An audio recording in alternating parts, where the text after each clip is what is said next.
The Rhythmus of Death Eternal is the latest EP from Krvna, however you'd pronounce the name of the band. And this is what I would consider a melodic black metal band, one that we could just call a black metal project, and one that is a solo project from Krvna Smrt, who has been involved in a couple of bands. Most notably, he's joined Pestilential Shadows more recently, as well as he featured on Dearth's I think 2021 record.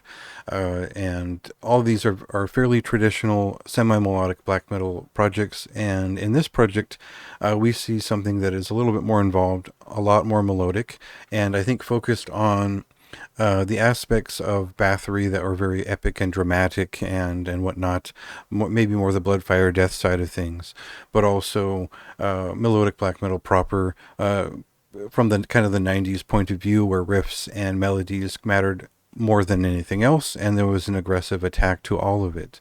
So we'll get a taste of what that means right here in this clip.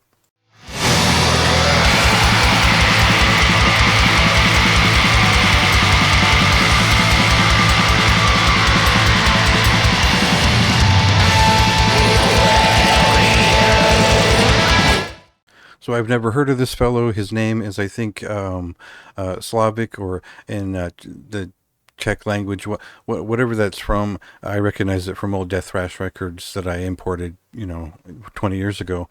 But basically, this fellow has played different instruments in a bunch of different bands in very impressive ways over the last 3 or so years, and he's also released 2 records under this name, as well as an impressive demo recording a couple of years ago.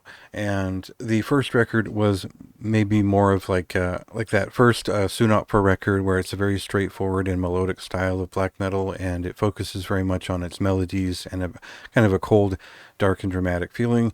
And then on the second record, we got more of a what I would consider a Bathory touched record that goes different places. If you're a fan of Macabre Omen, you should probably check out that second album, For Thine is the Kingdom of Flesh, because I think there's at least some parity of interest there for some people.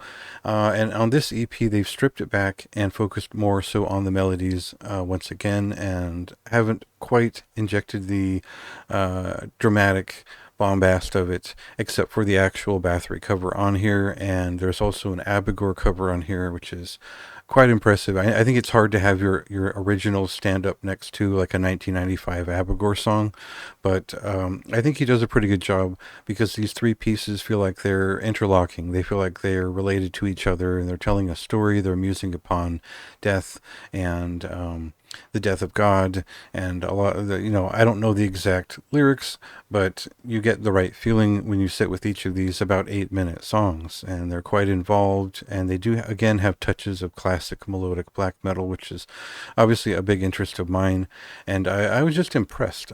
I think these are not entirely like ear-scorchingly memorable pieces, but when you sit with them, they certainly feel right, and they will stick in your head if you spend enough time with the record.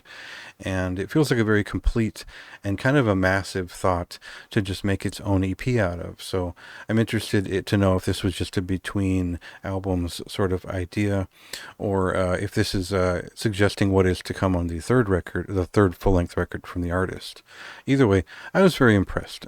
I think that the sound, the production, the sound design, everything was pretty immaculate. Otherwise, I think that the album art is just okay, but otherwise, it was a very immersive and easy to connect with black metal record that is certainly above average. So that's definitely a high recommendation for me.